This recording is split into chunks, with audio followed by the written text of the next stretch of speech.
येत्या 24 ऑगस्टला म्हणजे परवा बदलापूरमध्ये जी एक अत्यंत विकृत अशी दुर्घटना घडली, दुष्कृत्य घडलं, त्याचा निषेध करण्यासाठी महाराष्ट्र बंद महाविकास आघाडी आणि इतर सर्व पक्षांनी जाहीर केलेला आहे। हा महाराष्ट्र बंद केवळ राजकीय नाही आहे। ज्याप्रमाणे मला आठवले ते करोनाचे दिवस, महाराष्ट्र एखाद्या कुटुंबासारखा आणि कुटुंब बनून करोनाबरोबर लढला, करोनाच्या विरुद्ध लढला, तशीच ही वेळ आलेली आहे की ह्या विकृतीचा निषेध नव्हे तर त्याचा बंदोबस्त करण्यासाठी मी सर्व महाराष्ट्रातल्या बांधवांना, माता भगिनींना आवाहन करतोय, विनंती करतोय। प्रत्येकाच्या मनामध्ये ही एक खंत आहे की आपण नेमकं कसं जगतो आहोत। मुलं बाळं शाळेमध्ये जात आहेत, त्या शाळेमध्ये सुद्धा मुली जर का सुरक्षित नसतील तर मग मुलगी शिकली प्रगती झाली या वाक्याला अर्थ तरी काय राहणार। आणि त्यासाठी संपूर्ण महाराष्ट्राने व्यक्त होण्याची गरज आहे। केवळ राजकारण म्हणून नव्हे तर माझ्या माता भगिनी सुरक्षित राहिल्या पाहिजे ही भावना आणि ही भूमिका सर्वच राजकीय पक्षांची असलीच पाहिजे। त्याच्यानंतर पुढचं राजकारण येतं। जर का एकूण आपण पाहिलं तर कालचीच केवळ एक घटना नाही आहे, तर गेल्या काही दिवसातल्या वृत्तपत्रातल्या बातम्याच मी कापून आणलेल्या आहेत। ही 21 ऑगस्टची आहे। गेल्या 5 वर्षात 20,000 बालिकांवरती अत्याचार ही बातमी आलेली आहे। त्याच्यानंतर काल सकाळमध्ये आहे असंवेदनशीलतेचा सर्वत्र निषेध, म्हणजे सगळ्यांनी निषेध केलेला आहे, सगळ्यांच्या मनामध्येही खदखद आहे। त्याच्यानंतर ही एक घटना आहे, चांदिवलीमध्ये एका चिमुरडीवरती अत्याचार झाला होता। मंत्री लोढा यांनी कुटुंबाची भेट घेतली। त्याच्यानंतर परत सकाळमधलीच बातमी आहे, मुंबईत बाल लैंगिक अत्याचारात वाढ। आत्तासुद्धा येताना मी ऑनलाईन पाहिलं की ठाण्यामध्ये एक अशीच घटना घडलेली आहे। हे नुसतं पाहत पाहत कुठपर्यंत जायचं आपण। गेल्या आठवड्यामध्ये बंगालमध्ये जी एक असंच कृत्य घडलं त्याच्या निषेधार्थ देशभरामध्ये एक आगडोंब उसळला। त्याच्याही पूर्वी आपल्याला आठवत असेल की निर्भया जी घटना घडली होती, म्हणजे दुष्कृत्य झालं होतं, त्याहीबद्दल संपूर्ण देश खडबडून जागा होऊन त्याच्या विरोधात उभा राहिला होता। तशीच ही एक घटना आहे। अनेक घटना जेव्हा एकत्र होतात आणि सहनशीलतेचा जेव्हा अंत होतो तेव्हा जनभावनेचा उद्रेक होतो। मला वाटतं तो क्षण जवळ येत चाललेला आहे। या बंदमध्ये कोणताही राजकीय अभिनिवेश नाही आहे। ज्याप्रमाणे आपण करोना व्हायरसशी लढलो तसाच हा एक विकृतीचा व्हायरस आहे। महाराष्ट्राच्या कानाकोपऱ्यामध्ये एक वातावरण निर्माण झालं पाहिजे की कोणीही असं दुष्कृत्य करायला धजावला नाही पाहिजे। जर कोणी करेल तर त्याला ताबडतोब शिक्षा होते आणि अत्यंत कठोर शिक्षा होते। ही भीती ह्या विकृतांच्या मनामध्ये निर्माण करण्यासाठी म्हणून हा बंद करतोय। कोणतेही राजकारण याच्यामध्ये नाही आहे। सुरक्षित बहीण ही एक प्राथमिकता असली पाहिजे। जर बहीण सुरक्षित असेल तर मग लाडकी बहीण वगैरे योजना आणता येतात। आणि म्हणून मला असं वाटतं 24 ऑगस्टला महाराष्ट्रातल्या तमाम जनतेला मी विनंती करतोय की आपण सगळेजण जातपात, धर्म, पक्ष वगैरे भेद बाजूला ठेवून, कारण मुलगी ही मुलगी असते। अनेक मुली आपण शाळेमध्ये जाताना येताना पाहतो। आपल्या राज्यामध्ये मुलींना शिक्षणाची मोफत सोयसुद्धा केलेली आहे, तशा सुविधा दिलेल्या आहेत। ही एक चांगला हा एक जरी प्रकार असला तरी जर मुलगी शाळेमध्ये सुरक्षित नसेल तर मग त्या शिक्षणाचा उपयोग काय। आणि काही वर्षांपूर्वी ती एक कविता आजसुद्धा ती फिरते, उठो द्रौपदी शस्त्र उठालो, तिची मोठी कविता आहे ती। मी अख्खी कविता किती वाचत नाही, पण उठो द्रौपदी शस्त्र उठालो अब गोविंद ना आएंगे, म्हणजे आता कोणी तुझं रक्षणासाठी येणार नाही असं त्या कवी ते पुष्यमित्र उपाध्याय म्हणून आहेत, त्यांनी ते सुचवलेले पूर्ण कविता ही आजच्या परिस्थितीवरती एक चपकल बसणारी आहे। पण हे उठो द्रौपदी शस्त्र उठालो आहे आपण कोणाला सांगतोय? जी मुलगी बिचारी कडेवरची पोर आहे, तिलाच अजून उचलून आपल्याला घ्यावं लागते। ती मुलगी, तिला शस्त्र म्हणजे काय हे सुद्धा माहिती नाही आहे। तिला कविता ती वाचणार कधी, ती शिकणार कधी? ती शिकण्यासाठी म्हणून आपण तिला शाळेत पाठवतोय। म्हणजे कडेवरची मुलं ज्यांच्यावरती अत्याचार होत आहेत एकतर घाबरून गप्प बसतात किंवा त्यांच्यावरती झालेला अत्याचार जेव्हा कळतो त्यावेळेला जर प्रशासन पोलीस हे ढिम्मपणे वागणार असतील तर मग जनतेने करायचं तरी काय.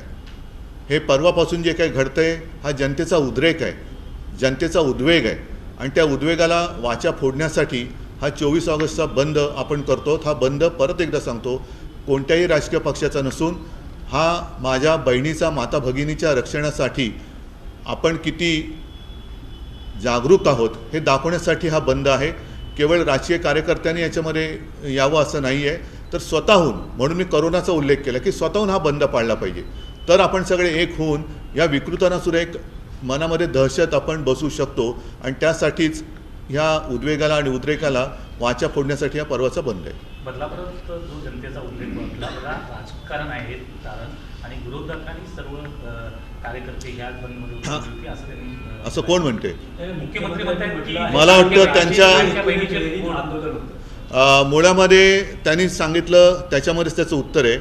ही काही निवडणूक डोळ्यासमोर ठेवून लाडकी बहीण योजनेसाठी ही काही राबवलेली योजना नव्हती. मुळात त्यांचंच घर येते ठाणे जिल्हा आणि त्याच्याच बाजूला हे बदलापूर आलं त्याच जिल्ह्यामध्ये येते. तर त्यांना हे जे काय घडले ही घटना ही मान्य आहे का? हे दुष्कृत्य ते अमान्य करतायत का? किंवा असं झालं तरी चालेल पण लाडकी बहीण काल मुख्यमंत्री कुठे होते? म्हणजे एका ठिकाणी ह्या घटनेचा निषेध सर्वत्र होत असताना राज्यभर निषेध झाला त्यावेळेला मुख्यमंत्री रत्नागिरीमध्ये लाडक्या बहिणीसाठी तिकडे हात पसरून बसलो ते सगळ्या राख्या म्हणतो. अरे तुम्ही तुमच्या हाताला बांधलेल्या राखीच्या बंधनाला तरी जागा. किती निर्लज्ज व्हायचं, किती निर्लज्ज व्हायचं. ही परत एकदा सांगतो मुख्यमंत्र्यांना तसं वाटणं स्वाभाविक आहे कारण मुळामध्ये ते घटनाबाह्य मुख्यमंत्री आहेत. त्यांच्या आखलीचं दिवाळखोरपणाबद्दल मी काय बोलणार नाही आहे, परंतु ज्याप्रमाणे त्यांनी निवडणूक डोळ्यासमोर ठेवून, आता तर मी स्पष्टच बोलतो, निवडणूक डोळ्यासमोर ठेवून जनतेचा पैसा वापरून म्हणजे जनतेचाच पैसा जनतेवरती खिरापत वाटल्यासारखा वाटण्यासाठी म्हणून जी योजना आणले तशी ही योजना नव्हती. हे दुष्कृत्य आहे, ही विकृती आहे आणि त्याच्यात राजकारण आणणं हे जर का या घटनाबाह्य मुख्यमंत्र्यांना वाटत असेल तर ते सुद्धा विकृत आहेत, विकृत मानसिकतेचे आहेत. ज्यांना या दुष्कृत्यामागे आणि त्याचा निषेध करण्यामध्ये राजकारण आहे असं वाटतंय ते सगळे विकृत आहेत किंवा ते सगळेजण ह्या नराधमांचे पाठीराखे आहेत. आरोप यामुळे होऊ लागले कारण आंदोलकांच्या वतीमध्ये काही लाडकी बहीण योजनेचे फ्लेक्सेस आढळले त्यानंतर असेल ना, पण म्हणून निषेध व्यक्त करू नये का? आता सुद्धा मला बदलापूरचे शिवसैनिक भेटायला येणारच आहेत. एखाद्या घटनेचा निषेध करणं हे राजकारण कधीपासून यांना वाटायला लागलं? हे राजकारणात काय म्हणजे निषेध पण करायचा नाही. पोलिसांनी एकतर ज्या काय बातम्या अंगाला म्हणजे वाचायला सुद्धा अंगावरती काटा येतो एवढ्या घृणास्पद पद्धतीने हे असंवेदनशील सरकार वागतंय. काही महिन्यांपूर्वी लोकसभेच्या आधी आमच्या विनोद घोसाळकरांच्या पुत्राची हत्या झाली, अभिषेक. त्याही वेळेला यांनी जबाबदारी झटकली आणि तेव्हा तर उपमुख्यमंत्री आहे जे देवेंद्र फडणवीस ते एवढ्या उद्धटपणाने बोलले होते की गाडीखाली कुत्रा आला तरी तुम्ही राजीनामा घ्या. म्हणजे तुम्हाला जनतेच्या जीवाची किंमत नाही. एखादी हत्या झाली तर तुम्ही त्याची बरोबर गाडीखाली आलेल्या कुत्र्याची करता, मग ह्या चिमुरड्या मुलींची बरोबरी तुम्ही कोणाशी करताय? ह्यांना काय मुलं बाळं नाही आहेत? हे काय सुरक्षित नाही आहेत का? असुरक्षित आहेत का सुरक्षित आहेत? काय नेमकं काय बोलायचं त्यांना? मागच्या वर्षभरात काही विशेष गुन्हेगारांचा अनावश्यक गरज नसलेला क्लोजर रिपोर्ट तयार करून सबमिट करण्यात नाही ते सोडा, मला या भूमिकेवर हायकोर्टाने देखील फटकारलेला आहे राज्य सरकारला कारण 13 तारखेला मी हायकोर्टाला आजपर्यंत मुलीच्या वडिलांचा दुसऱ्या मुलीच्या वडिलांचा जबाब नोंदवला गेला नाही, दुसऱ्या मुलीचा जबाब नोंदवला नाही अशा प्रकारचं एक हे केलेलं आहे. नाही मी जे सांगत होतो ते अर्धवट राहिलं. मी जे काय वाचण्यात आलं कारण ही बातमी पूर्ण वाचण्याचं धाडस माझ्यात तरी नाही आहे. मग ती कलकत्त्यातली असेल, इथली असेल. अगदी गेल्या 4 दिवसापूर्वी राजस्थानमध्ये एका 3 महिन्याच्या मुलीवरती असा अतिप्रसंग घडला अशी बातमी आहे. मग ही विकृती आली कुठून जन्माला? आणि त्याच्यात ह्या ज्या घटनेमध्ये मुलीची आई ती गर्भवती आहे, तिलासुद्धा 10-12 तास नुसतं खोळंबून ठेवलं. तिला 102 वगैरे ताप आहे, म्हणजे तिची तब्येत बरी नाही, तिला हॉस्पिटलमध्ये ॲडमिट करावं लागलं. हे काय सरकार कोणाचं आहे? नराधमांचं सरकार आहे का? आणि मग राजकारण करायचं असेल तर मग आम्ही राजकारण करू, पण आत्ता तरी आम्ही याच्यात राजकारण करत नाही. पहिलं या घटनाबाह्य मुख्यमंत्र्यांनी सांगावं ते नराधमांच्या बाजूचे आहेत का विरुद्ध आहेत. आणि ही योजना म्हणजे निवडणूक डोळ्यासमोर ठेवून आणलेली लाडकी बहीण योजना नाही हे त्यांना पहिलं कळलं पाहिजे.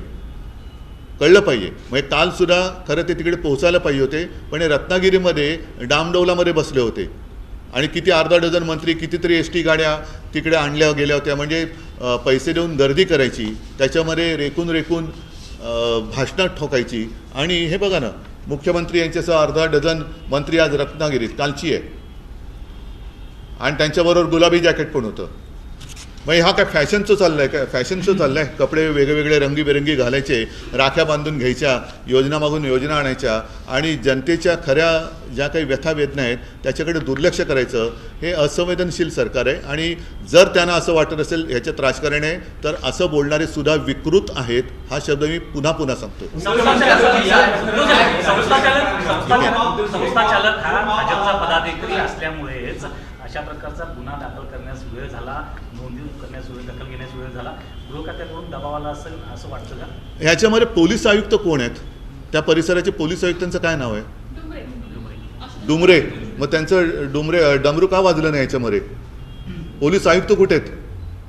आयुक्तांनी याच्याबद्दल सांगायला पाहिजे की त्यांच्यावरती दबाव होता की नव्हता. खरं पोलीस असं वागत नाहीत, पण त्यांच्यावरती दबाव जर आणला गेला असेल तर दबाव आणणारे आणि दबावाखाली काम करणारे पोलीस हे त्या नराधमा एवढेच गुन्हेगार आहेत, तर त्यांना सुद्धा शिक्षाही झालीच पाहिजे. लाठीचार्जच्या दिवशी म्हणजे ज्या दिवशी आंदोलन होत होतं त्या दिवशी गृहमंत्री, पालकमंत्री, इतर कोणी नेते न जाता गिरीश महाजन वारंवार तिथे जात होते आणि आंदोलकांना शांत करण्याचा प्रयत्न करत होते. गिरीश महाजनांबद्दल काय बोलायचं, जाऊ दे, मी आता आणखीन काय विषयाला फाटे फोडत नाही.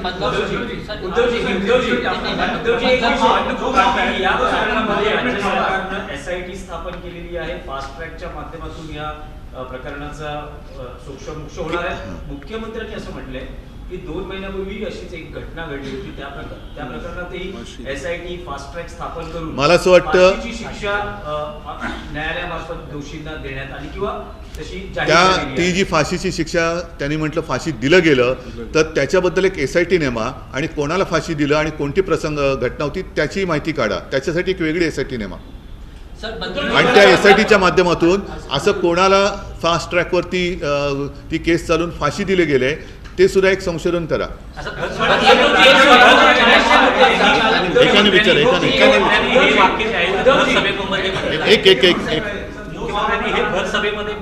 म्हणजेच काय होतं की क्षमता नसलेला हा माणूस मुख्यमंत्री झालेला आहे, त्यांना जनतेच्या भावनाशी फक्त खेळता येतं. म्हणजे मला खरंच दुर्दैव वाटतं की अशी व्यक्ती ही राज्यकर्ती आहे, एकतर गद्दार आहे आणि त्याच्यानंतर राज्य करताना जनतेशी सुद्धा त्यांच्या भावनेचीही गद्दारी करतायत. ह्याच्याबद्दल मला खरंच दुःख होते.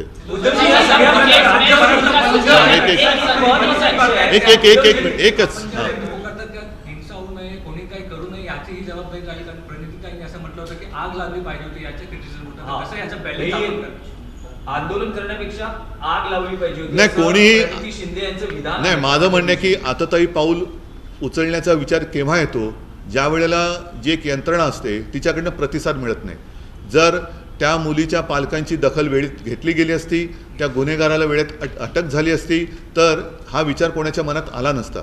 जेव्हा अशा घटना घडल्यानंतर यंत्रणा ढिम्म राहते, गर्भवती आईला 10-12 तास खोळंबून ठेवलं जातं आणि त्याच्यानंतर जर का जनतेचा उद्रेक झाला तर त्याच्यात राजकारण आणलं असं म्हणणं आणि ज्यांनी आंदोलन केलं त्यांच्यावरतीच गुन्हे दाखल करणं, हे असं बघितल्यानंतर मग आग लागो तुझ्या कारभाराला असंच म्हणायची वेळ येते.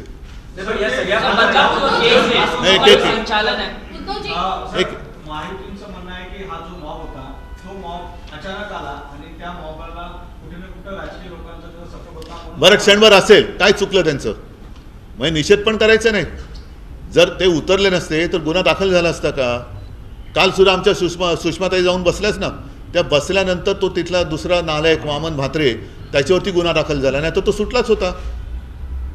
हेच तर माझं म्हणणं आहे की जर तुम्हाला याच्यात राजकारण वाटत असेल तर याचा अर्थ तुम्ही तुमच्या काळात जे काही गुन्हे घडत आहेत, आता तुम्ही जो सांगितला प्रश्न विचारला, मला पण अशी माहिती मिळाली की ही शाळा RSS किंवा भाजपच्या लोकांशी संबंधित अशी माहिती मिळाली. खरीखोटी मी बघायला गेलो नाही, पण एक गोष्ट नक्की की गुन्हा दाखल करून घ्यायला विलंब तर लागला, हे सत्य आहे. आणि त्याच्यानंतर जर का पोलीस आपल्या तक्रारीची दखल घेत नाहीत असं म्हटल्यानंतर परत एकदा सांगतो, ही मुलगी एक दुर्दैवाने ते एक प्रतीक झालं आहे. प्रत्येकाच्या मुली ज्या शाळेत शिकत आहेत त्या सगळ्यांच्या पालकांचा एकत्रित असा हा उद्रेक होता आणि आहे. सर, एक सातारामध्ये पण अशी घटना घडली आहे. पुढे सातारामध्ये एक अशी घटना घडली आहे की एक महिला जी आहे ती महिला लहान लहान मुलींना वेश्याव्यवसायात जबरदस्ती ढकलायची आणि अनेक जे राजकीय लोक आहेत त्या मुलींना तिकडे घेऊन जायचे आणि अशा प्रकारचं पोलिसांनी कारवाई केलेली घटना आहे ही साताऱ्याची. नाही, काय होतं बघा, मी सगळ्या दृष्ट्या पोलिसांना देत नाही, पण त्यांच्यावरती दबाव आणणारे लोक हे गुन्हेगार आहेत आणि त्या दबावाला बळी पडणारे पोलीस हे सुद्धा गुन्हेगार आहेत. म्हणून मी म्हटलं की या सगळ्या प्रकरणामध्ये ठाण्या परिसराचे आयुक्त कोण हेच कोणाला माहिती नाही आहेत. आयुक्त करतायत काय, आयुक्तांची जबाबदारी काय, त्यांनी काहीतरी याच्यावरती भाष्य करायला पाहिजे होतं. त्यांना सुद्धा माहिती पाहिजे की आपल्या सगळ्या कारभारामध्ये कार्यक्षेत्रात काय होतं आणि काय होत नाही. या सगळ्या प्रकरणामध्ये रिपोर्टिंग करणाऱ्या सकाळच्या महिला पत्रकाराबद्दल जे आक्षेपार्ह वक्तव्य वामन म्हात्रेंनी केलं त्याच्यावरही गुन्हा नोंदवण्यासाठी उशीर केला आणि आंदोलन करावं लागलं. राजकीय पक्षाची संलग्न असतानाही कुठली कारवाई झाली नाही. आंदोलन करावं लागलं. मी काल बोललो ना, सुषमाताई अंधारे जाऊन तिकडे बसल्या, सगळे शिवसैनिक तिकडे होते. आता शिवसैनिक म्हणजे ते तिथले नागरिकच आहेत, आत्ता मला भेटायला येणारच आहेत, मी बोलवलं आहे त्यांना. पण हाच जो विषय आहे ना की तक्रारीची दखल जर वेळच्या वेळेला घेतली गेली असती आणि कारवाई झाली असती तर हा उद्रेक झाला नसता. आणि तसं अशी दुर्घटना पुन्हा होऊ नये म्हणून परवाचा जो बंद आहे, एक तर या विकृतांच्या मनामध्ये दहशत बसली पाहिजे पोलिसांवरती आणि जे संवेदनहीन सरकार बसलेले 2-2.5 महिन्याच्या काळासाठी अजूनही त्यांना सुद्धा कळलं पाहिजे की आपण सगळ्या लोकांना असं गृहीत धरून चालता येणार नाही. आणि परत एकदा सांगतो की रक्षाबंधनाच्या दिवशी म्हणजे राखी पौर्णिमा हे घटनाबाह्य मुख्यमंत्री कुठे होते ते काढा. कालसुद्धा एवढी तिकडे सगळा आगडो मुसळला होता तरीसुद्धा हे मिरवत होते रत्नागिरीमध्ये. हे किती निर्लज्जपणाचा कळस आहे. राख्या बांधून बांधून फोटो काढतायत पण त्या बंधनाला अर्थ आहे. रक्षाबंधन म्हणजे दादा माझं रक्षण करतो आणि तोच दादा जर का दादागिरी करत असेल तर ही दादागिरी चिरडण्याची हिंमत सगळ्या बहिणींमध्ये आहे. या घटनांमध्ये वाढ झाली आहे. घटना झाल्यानंतर राजकीय आरोप प्रत्यारोप होत आहे, पण लोकप्रतिनिधी म्हणून राज्यकर्ते किंवा विरोधक यांनी एकत्र येऊन काही कडक पावलं उचलणं, कायदा करणं, शक्ती विधेयक जे आणलं गेलं त्याचं पुढे काय झालं? अत्यंत एक महत्त्वाचा मुद्दा मला प्रामाणिकपणाने बोलावं असं वाटतं की आपण काय करतो, जसं मी आता आपण ह्या आठवतो निर्भया, त्याच्यानंतर मध्ये झालं होतं हाथरस, उन्नाव, तिथे सुद्धा पोलिसांनी परस्पर तो मृतदेह जाळून टाकला, कुटुंबियांना कळू दिलं नाही. नंतर या अशा घटना घडतात, थोडा एक काळापुरता उद्रेक होतो, पुन्हा आपण झोपतो, पुन्हा काहीतरी घडतं, पुन्हा आपण जागे होतो. तसं न होता आता आपण आलेली जाग ही जाऊ देता कामा नये. आणि म्हणून मी घटनाबाह्य मुख्यमंत्र्यांना सांगतो की थोडे दिन के मेहमान हो, तुम्ही जरा नीटपणाने वागा, कारण मुख्यमंत्रीपद गेल्यानंतर तुम्हाला त्याच ठाण्यात राहायचं आहे. तेव्हा या सगळ्या बहिणी तुमच्या अवतीभोवती येणार आहेत जाब विचारायला की तू मुख्यमंत्री होताच, अगदी गद्दारी करून झाला होतास, पण माझं रक्षण तू केलं नाहीस, उत्तर दे. आणि त्याच्यासाठी जे शक्ती विधेयक आम्ही आणू पाहत होतो, जवळपास सगळी तयारी झाली होती. आता मला असं वाटतं ते आणू नये म्हणून यांनी सरकार पाडले की काय. आता त्या विधेयकाचं झालं काय, काय सुधारणा असतील, काय असेल करा ना, पण आणा ना ते. आणि दुसरी गोष्ट, ज्या फाशीचा उल्लेख यांनी केला त्याच्याबद्दल एक SIT नेमा आणि कोणाला नेमकी फाशी दिली हे लोकांना कळू द्या. ठीक आहे.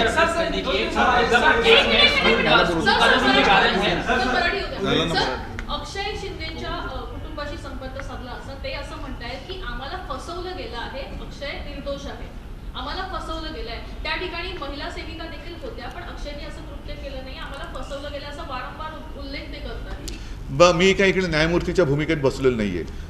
जर अक्षयला फसवलं गेलेलं नसेल तरीसुद्धा त्या मुलीसोबत जे झाले ते खोटं आहे का, म्हणजे मग हा प्रश्न अजून गहन होतो की मग खरा गुन्हेगार कोण आहे. जर हे खरं असेल तर तरी म्हणजे प्रश्न तोच राहतो, त्या मुलींसोबत झालेलं जे काय अपकृत्य आहे ते खोटं आहे का.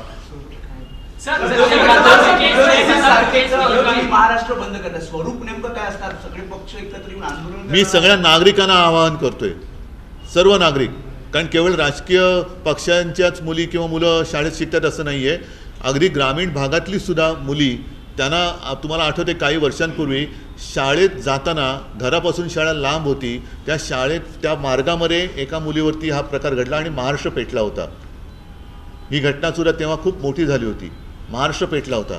अशा आजही काही शाळा आहेत आणि जर का ह्या गोष्टी शहरातच घडत असतील, घराच्या बाजूच्या शाळेमध्ये, तर मला वाटतं सगळ्या नागरिकांनी, ज्यांना एक संवेदनशील मन आहे, त्यांनी स्वतःहून हा बंद पाळला पाहिजे, की जेणेकरून या नराधमांना वचक बसेल आणि असंवेदनशील सरकारला, जरी गेंड्याची कातडी, मी गेंड्याचा अपमान करू इच्छित नाही, पण जाड कातडी असली तरी त्यांना काहीतरी टाचणी लागेल.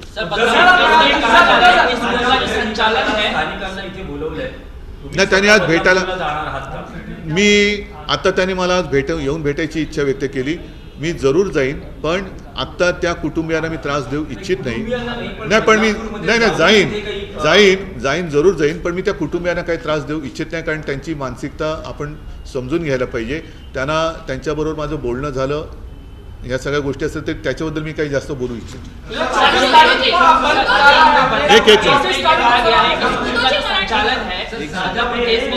संचालन है वो बीजेपी के लोग थे, उसमें शिवसेना यूनिट के लोग थे, शिंदे के लोग थे. इसके लिए एफआईआर उन्हें बचाने की कोशिश की गई और इसलिए एफआईआर करने में देरी हुई. नहीं वापस पूछो. बदलापुर केस मामले में जो कहा गया, स्कूल का जो संचालन है उसमें बीजेपी के लोग शामिल थे, शिवसेना यूनिटी के लोग शामिल थे. मेरे कौन लोग थे? मेरे कौन? ये आपके पास जानकारी किसने दी? ऐसा आरोप लगाया जा रहा है. नहीं, किसी ने आरोप नहीं लगाया, ऐसे किसी ने आरोप नहीं लगाया.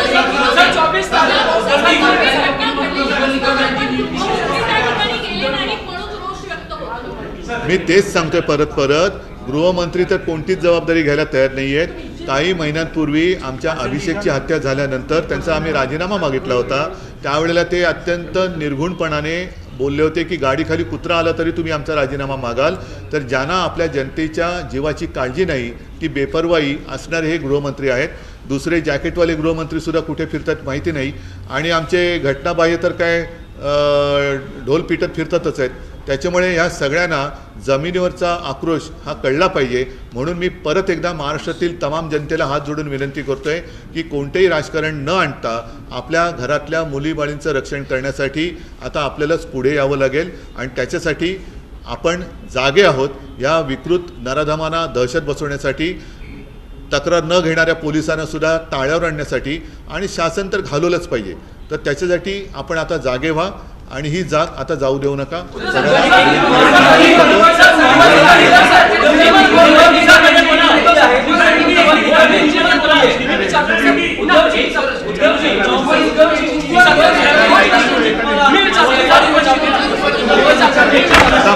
आता हिंदी का हिंदी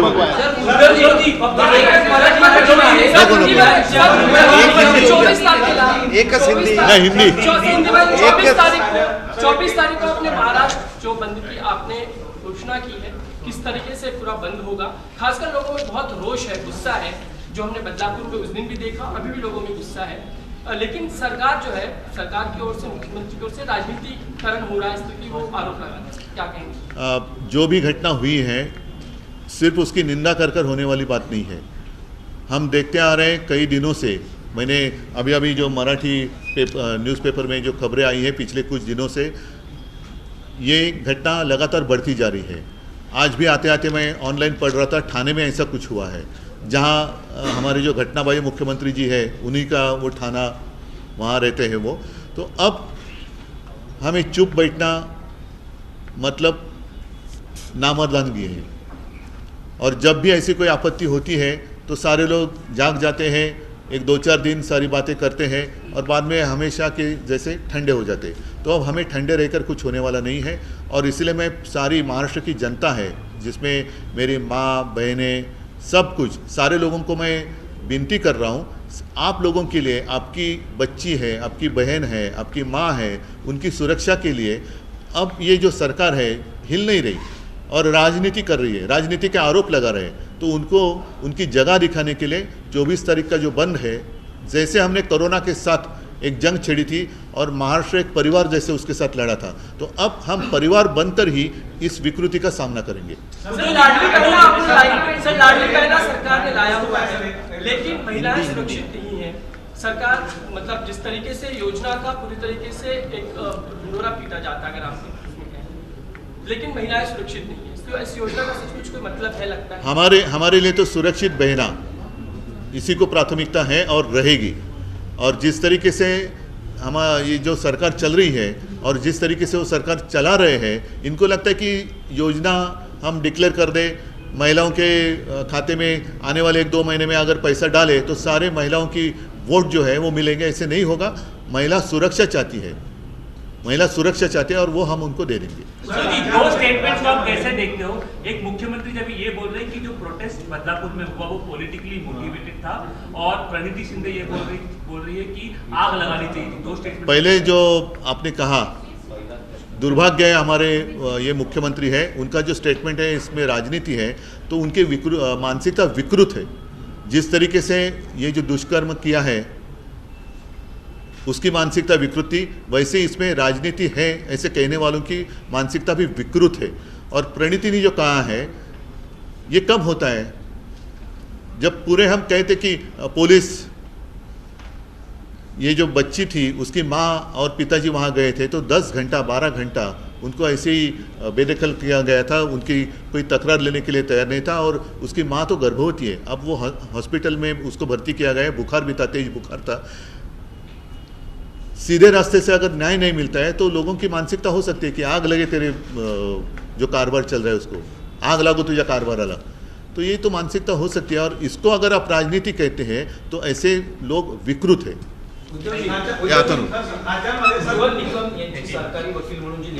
नाही, मला त्याच्याबद्दल काही म्हणायचं नाही आहे। हा बंद जो है, परत एकदा सांगतो, इसलिए मैं कह रहा हूँ कि परसों का 24 अगस्त का जो बंद है वो राजनीतिक नहीं है। मैं पूरे महाराष्ट्र की जनता को आह्वान मतलब विनती कर रहा हूँ, आपकी बच्चियाँ, बेटी, बहनें, जितनी सब हमारी महिला हैं, उनकी सुरक्षा के लिए हम सब एक है, हमारा परिवार एक है। अगर ये सरकार हमारी माता और बहनों की सुरक्षा करने के काबिल नहीं है तो हम सक्षम है, ये दिखाने के लिए परसों का बंद है। तो सबको आह्वान करता हूँ, आप स्वयं इस बंद में शामिल हो जाए।